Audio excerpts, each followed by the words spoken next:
Ladies and gentlemen, Archetype is absolutely busted. This is at a whole nother level. Now, I do want to give a quick shout out to my man Duqk. I seen this on YouTube last night and I'm like, 2-phase with a bow. So I checked it out and my man's was cooking. So I'm like, you're telling me that I could do this annoying Shrieker boss or maybe some other bosses and just shoot Monarque and just blast a boss with a bow and then Thunder Crash at the end, and I don't have to do anarchy tags and I don't have to, sit on a wall. Now, again, there is some crazy crack strats where you can just sit on the door over there and do a 1-phase. I've seen Shoutout Duqk do it, but hey, I'm too old for that. Once you hit 35, you're kind of in that tier 2 30-year-old debuff. So this isn't bad. You're just sitting behind your wall and absolutely destroying the boss. Good DPS. I didn't think that you would get DPS, but the whole purpose of this is that you're hitting your shots, and every time the bow hits, it's proccing the poison ticks and the volatile ticks from your artifact, and it's giving you back your class ability because we're using the upgraded volatile artifact mod, the one that was banned in contest mode, and it's giving you back your bolt charges so quick that every time you use your wall, you're unleashing ticks of lightning, and you're just, every time you hit, even when those Shriekers are closed, I'm still shooting and I'm still getting the tick damage, and then you just hit your Thunder Crash at the end. You can easily get a 2-phase with this kill. In this run, actually, I choked a 2-phase and had a little bit of health left, but man, it's just cool to use different stuff. I see now why Bungie banned the upgraded version of the volatile artifact mod, so kind of just want to break this build down and show you how I used it, how you can improve with it, maybe use some different stuff, but really have fun in this dungeon with it or try it in different scenarios. I think it'd be really cool to run like triple GM with this build. Let's get into it. So first off, let's talk about the artifact and how we are doing so much damage. Well, Fibrillating Blast is part of it. It triggers an arc bolt that heals you and jolts combatants that it damages. So pretty much when you're standing behind your wall, you can't die. As you see here in the clips, when I'm ad clearing the ogres, the witches, it just makes it easy. All I have to do is tag a few enemies, get my class ability back, and I just keep popping them over and over and over, and there's really no chance of you dying unless, an ad sneaks up on you. It can happen, but that's why you have Thunderclap on, and that's why you have other aspects to heal you. Another important one is Flashover. When your maximum game bolt charge, you also become amplified. Lightning bolts deal more damage. You're always getting these, so you might as well take advantage of it. Malignant Harvest, rapidly applying volatile, causes your next instance of void weakening damage to create a weakening burst. This is working with the Monarque and also any void weapon. Now let's get into those artifact perks that are going to get buffed from your Tomb of Want. As you see here, they are not buffed. What you're going to do is you're going to go into your inventory, you're going to go to the Tomb of Want, and you're going to activate it. You can just kind of select something, whatever you like here, and it's going to cost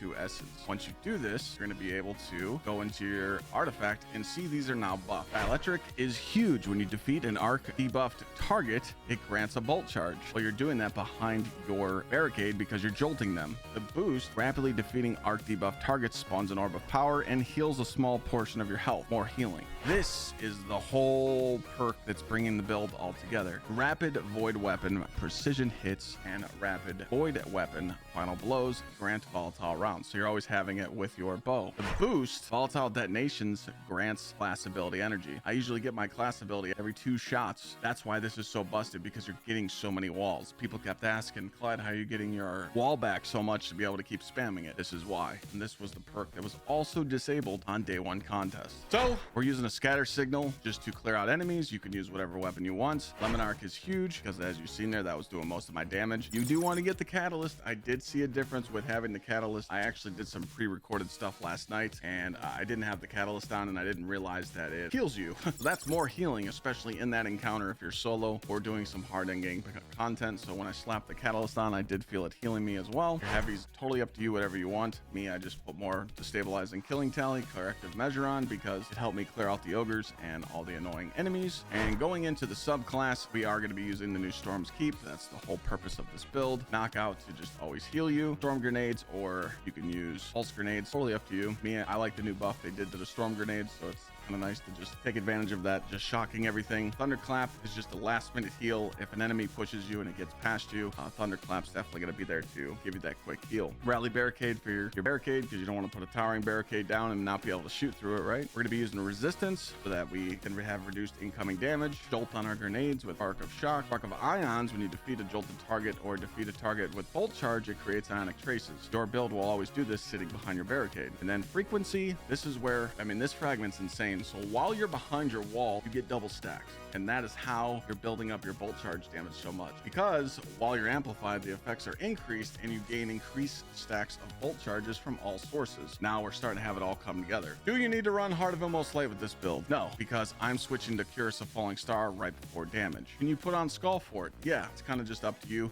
I did like Heart of Immortal Light because I wasn't just getting my melee back like you would for Skullfort, but being able to spam that wall more and also get my nades. So it's totally up to you. This is what the ad clear mods looked like. Obviously on my helmet I'm running Strand and Void weapons, so I want siphons, I want to make orbs. The reason why I have triple heavy handed on is because every time I do melee an enemy with Thunderclap or my melee, it has a 1 second cooldown on the orb so I can heal. This is where I get my healing from, down here on my boots. And then obviously we're going to do solar and arc resistances, because while we're setting up for damage, you don't want to get hit by the arc wizards or the solar beast. You do need to use a special finisher to stow armor charges. That way you're just going into damage with 3 armor charges and they're never appreciating, so you can get that full damage phase.